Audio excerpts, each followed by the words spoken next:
Have you ever wondered what true divine wealth really means? When most people hear the term God's wealth, they immediately think of material riches, gold, silver, and possessions.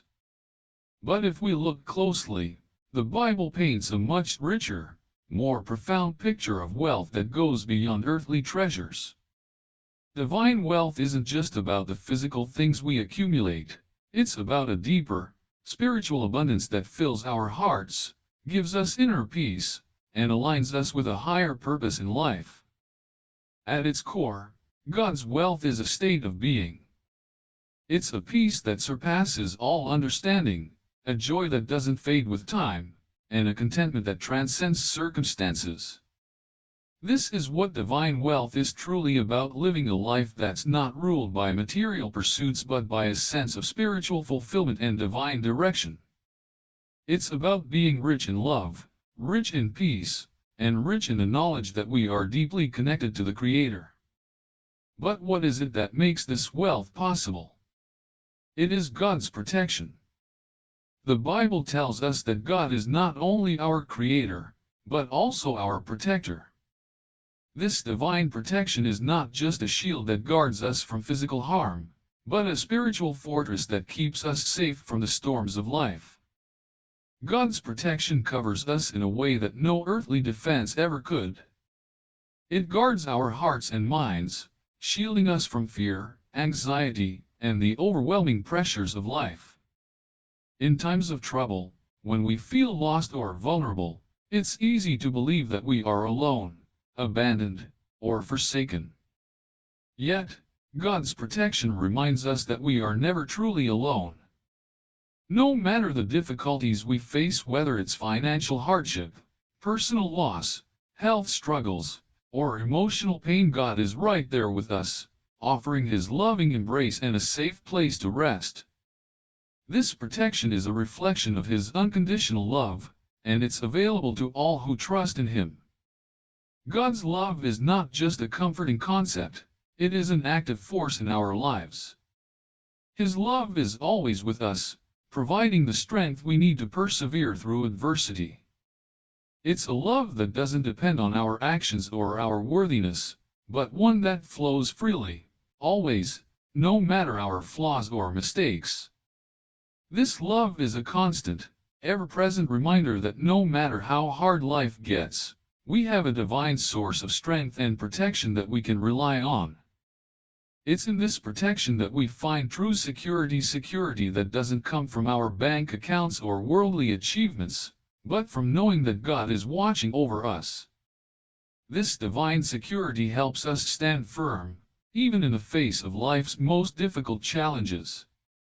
When we put our trust in God, we are assured that He will provide what we need, when we need it. His love is our refuge, our fortress, and our peace. But God's protection doesn't just shield us from harm, it also empowers us to face whatever life throws our way.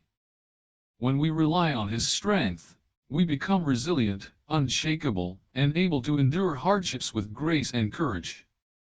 It's not about avoiding difficulties, it's about knowing that we can overcome them because God is with us every step of the way. In moments of fear, it's easy to question where God is or why we're going through difficult times. But it's precisely in those moments that His protection is most evident. When we're at our lowest, God's love reaches out to us, lifting us up and reminding us of our inherent worth. His protection is not just about keeping us safe from harm, it's about drawing us closer to Him, strengthening our faith, and reminding us that we are never forgotten. As we go through life, we will inevitably face trials and tribulations. But the beauty of God's protection is that it offers more than just physical safety. It offers spiritual peace, emotional healing, and an unwavering assurance that we are loved beyond measure. With His protection, we don't just survive, we thrive, we grow, and we become more aligned with His will for our lives. So, as we explore the concept of divine wealth, let us remember that it is intricately tied to God's love and protection. True wealth is not just about what we have, it's about who we are in God's eyes. It's about living a life filled with peace, purpose, and the assurance that no matter what happens, God is always there to protect us with His boundless love. When we embrace this divine protection, we become more than conquerors. We become people who are secure in the knowledge that God's love surrounds us, guides us, and empowers us. And in that security, we find the richest treasure of all, the peace that comes from knowing we are deeply, irrevocably loved and protected by the Creator of the universe. In the world of modern theology, few concepts have stirred as much debate as the prosperity gospel. It teaches that God rewards faith with material wealth and success, and for many, it is an enticing message. According to this view, financial prosperity is seen as a clear sign of God's favor, and those who trust in Him wholeheartedly will experience physical and financial blessings. On the surface, it sounds appealing. Who wouldn't want to be blessed with abundance? But is this really the essence of God's plan for us? Is wealth the true measure of God's love and protection?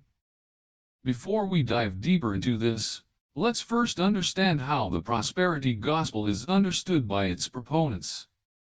Some of the most well-known figures in this movement, such as Kenneth Copeland and Joel Osteen, have long argued that prosperity is a divine right for Christians. They teach that if you have enough faith, God will provide you with the wealth and success you desire. In this view, material success is not just a blessing but almost a guarantee for those who live according to God's word. It's an easy message to grasp, a promise that all you need to do is believe, and God will deliver financial security, health, and happiness. But is this really what God promises in His word? Is this the full extent of God's love and protection for us? It's essential to look deeper into the scriptures to answer these questions. The Bible does mention prosperity and blessings, but it also emphasizes the importance of spiritual fulfillment and trust in God's will, regardless of material circumstances.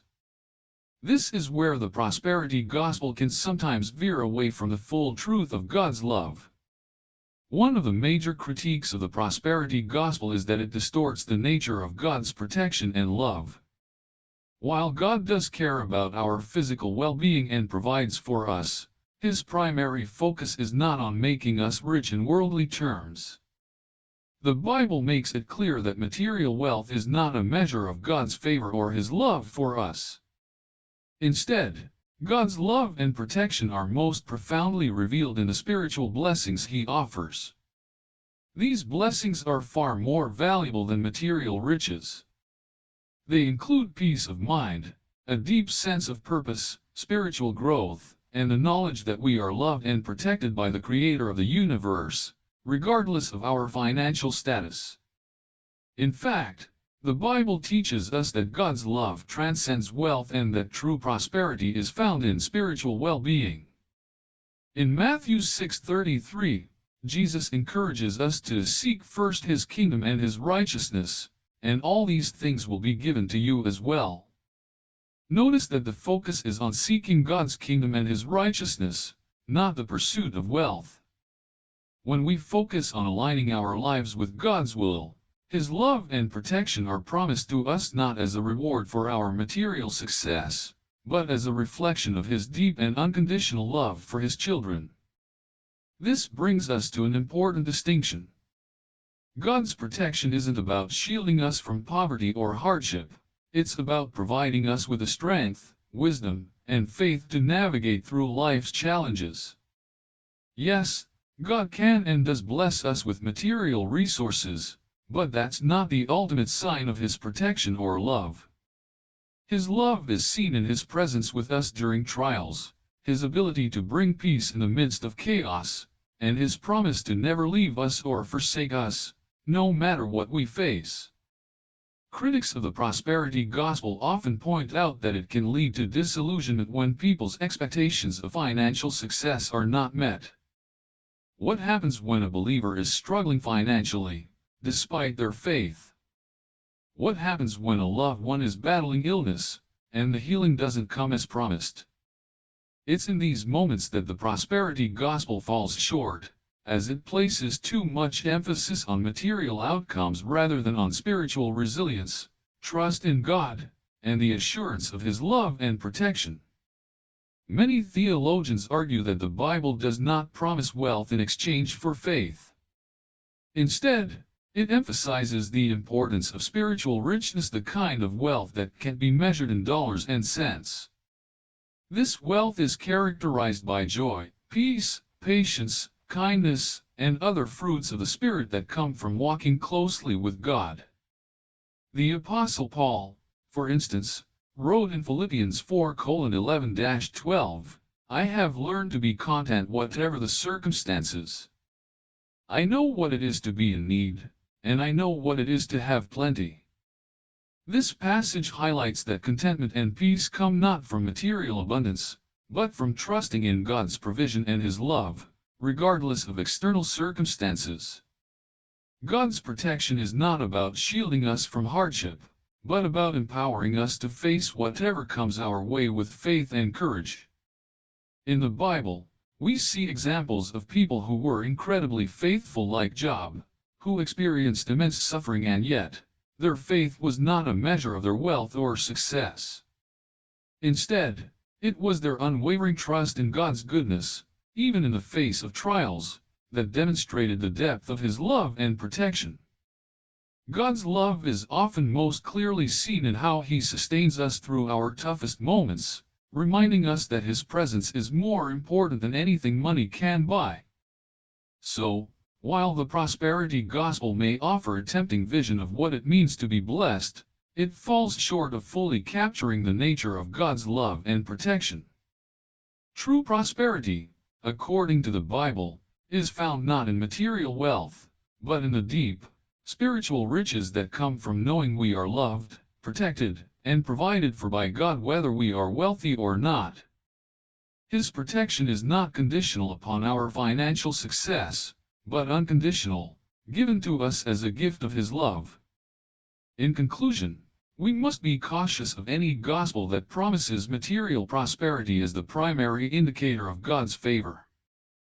The true measure of God's love is not seen in what we have, but in who we are in Him. His love is a constant, unwavering presence in our lives, offering us protection from fear, anxiety, and despair. When we trust in Him, we are promised peace that surpasses understanding and eternal prosperity that is far greater than any earthly riches. When we speak of God's protection, what exactly does that mean? Many of us are quick to think of safety from harm, perhaps envisioning a divine shield that keeps us free from all dangers and adversities. But is this truly what God's protection entails? Does it promise us an existence free from pain, suffering, or danger? Or does it offer us something much deeper, something more profound that transcends our physical experiences? In the Bible, we often see God's protection depicted in moments of immense struggle and hardship. Take, for instance, the story of Daniel in the lion's den. Daniel, a faithful servant of God, was thrown into a den of ferocious lions as punishment for his unwavering belief. The lions circled, their hunger apparent, yet Daniel was not harmed. God's protection didn't prevent him from facing this perilous situation, but it ensured that the danger did not overwhelm him. In the midst of apparent disaster, Daniel experienced the sustaining power of God's love, which kept him safe against all odds. It wasn't that the physical danger was taken away, but that God's presence shielded him spiritually, giving him peace and courage in the face of death itself. Similarly, the story of the Israelites' journey through the wilderness also illuminates God's protective nature. After their miraculous escape from Egypt, the Israelites found themselves wandering in a desert, facing hunger, thirst, and even the threat of enemy nations. Yet, despite the harsh conditions, God provided for them. He sent manna from heaven, provided water from a rock, and guided them with a pillar of cloud by day and fire by night.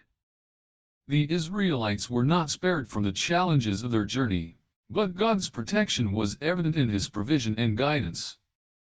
Their survival and endurance through such trials were a testament to the deep, unshakable love that God had for His people. In these stories, we come to realize that God's protection is not necessarily about avoiding physical harm or hardship, but about sustaining us through them. God's protection is, at its core, a spiritual safeguard. It is not about guaranteeing a life free from trouble, but about providing us with the strength to endure the storms of life. It's a form of protection that is often invisible to the naked eye, yet it is deeply felt by those who trust in God's love. It is the peace that surpasses all understanding, the inner fortitude that allows us to stand firm in the face of adversity. This protection doesn't just shield us from physical dangers, it also guards our hearts and minds. It gives us the ability to find hope even in the darkest of circumstances. When we feel overwhelmed by life's challenges, be it illness, loss, or despair, we are reminded that we are never truly alone. God's love surrounds us, and His protection gives us the resilience to face whatever comes our way. It provides a kind of security that is not dependent on external circumstances but on the assurance that God is with us, guiding us, and comforting us, no matter what happens in the physical world. For many, God's protection is experienced through His direct intervention, much like Daniel in the lion's den. Others may experience it in more subtle ways, through the loving support of family and friends, through the timely words of encouragement, or through the quiet strength that rises within during times of personal struggle. There is also the protection that comes from God's wisdom, His ability to guide us through the tough decisions of life, helping us to navigate difficult paths and avoid the dangers that may lie ahead. Yet, it's important to understand that God's protection does not always look the way we expect it to. There are times when we may face pain, suffering, and loss. We may find ourselves in situations that feel impossible to overcome. But in these moments, God's protection doesn't fail us. Instead, it becomes a source of strength that enables us to endure. Just as the Israelites faced many challenges in the wilderness, but God sustained them, we too are given the grace to face our own struggles. God's love isn't a promise of a pain-free existence, but rather, it is the promise of His constant presence, even in the midst of hardship. God's love and protection go hand in hand. The love that God has for His people is not passive. It is active. It is a love that guards and shields us. It is a love that provides, nurtures, and strengthens us, even when we feel weak or vulnerable. God's protection is not just a safety net, it is an active force that works within us, shaping us, and helping us grow in faith and resilience. In conclusion, God's protection is much deeper than the physical safety we often desire. It is a spiritual safeguard that grants us the strength to endure life's challenges with faith and hope. It is the love of God, unshakable and eternal, that keeps us standing firm in times of trouble. As we face the trials of life, we can take comfort in knowing that God's protection is not about avoiding hardship, but about sustaining us through it. With His love surrounding us, we can face anything that comes our way, knowing that we are never alone and that His protection is always with us. When we speak of God's love and protection, we often think of the many ways in which God cares for His people, whether through spiritual peace, physical safety, or emotional support. But what about divine wealth? Is it a blessing that God promises to all believers, or is it reserved only for those who follow a specific path of faith and devotion? This is a question that has sparked theological debates for centuries, and it's one that is still relevant today. The controversy surrounding divine wealth centers on a fundamental question: is it meant to be a universal promise for all believers, or is it specifically for those who demonstrate extraordinary faith and devotion? Some theologians believe that God's blessings, particularly those of material wealth, are meant only for those who adhere to a specific set of beliefs or follow a particular faith tradition. They argue that divine wealth is not a universal gift, but rather, it is something that is earned through personal devotion, righteous living, or living a life in close communion with God. In their view, God's favor is bestowed upon those who follow His will most diligently, and as such, only a select few may experience the full extent of His material blessings. However, there are others who believe that divine wealth is a promise for all believers. They argue that God's love and protection are not limited by our actions or level of devotion, but are given freely to all who believe in Him and accept His love. This perspective holds that God's blessings, including material wealth, are available to anyone who places their trust in Him, regardless of their particular path or how faithful they may seem. After all, the Bible tells us that God loves all people and desires to bless us abundantly. His protection and provision are not based on our perfection or on the level of our devotion, but on His infinite love for His creation. Still, there is a common thread in both perspectives: the understanding that divine wealth, in whatever form it takes, is a gift from God. The question is not whether wealth itself is a blessing, but how we view and use that wealth. Many theologians who argue in favor of divine wealth as a blessing for all believers point to the teachings of Jesus, who often spoke about the importance of using wealth for good purposes. Jesus was clear that material wealth is not the ultimate goal of life, but rather, it is a tool to be used for serving others and furthering God's kingdom. In this view, wealth is not something to be hoarded or used for selfish gain. Instead, it is a means to bless others, to care for those in need, and to demonstrate the love and protection that God has given us. God's love and protection are not just for us to enjoy for ourselves, but for us to share with others. Wealth, in this context, is seen as a way to further God's work in the world, to support those who are less fortunate, and to make a positive impact in our communities. When wealth is viewed through this lens, it becomes less about accumulating material goods and more about using what we have to serve others and fulfill God's purpose on earth. However, some still caution against the pursuit of wealth, emphasizing that the love of money can lead to temptation and destruction. The Bible repeatedly warns against the dangers of materialism, and some theologians argue that focusing too much on wealth can lead us away from God's true blessings.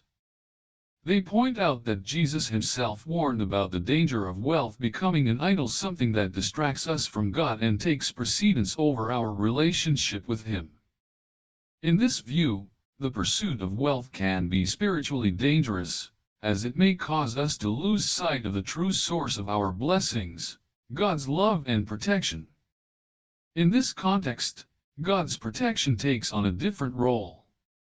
It is not just about keeping us safe from harm, but about guarding our hearts from the temptation to place too much value on material things. Divine protection is also about helping us navigate the challenges of life, reminding us that true wealth is found in our relationship with God, in our faith, and in our ability to love and serve others. The greatest wealth is not measured in material possessions, but in spiritual abundance, the peace, joy, and love that come from walking closely with God. Ultimately, the controversy over divine wealth is not just about the material blessings we receive, but about how we view and use those blessings. Is wealth a sign of God's favor, or is it simply a tool to be used for His purposes? Both perspectives recognize that wealth is not the ultimate goal. It is the love and protection of God that are paramount. God's protection shields us from the pitfalls of materialism and selfishness, and His love is what drives us to use our resources, whether material or spiritual, to help others and glorify His name. In conclusion, The debate about divine wealth and whether it is reserved for a select few or given to all believers may not have a clear-cut answer. What is clear, however, is that God's love and protection are freely given to all who believe in Him. Divine wealth, whether material or spiritual, is a gift that should be viewed through the lens of stewardship. It is not something to be hoarded or used selfishly, but something to be shared and used to further God's work in the world. As we receive God's blessings, we are reminded that true wealth is found not in what we have, but in how we use what we have to serve others and fulfill God's will on earth.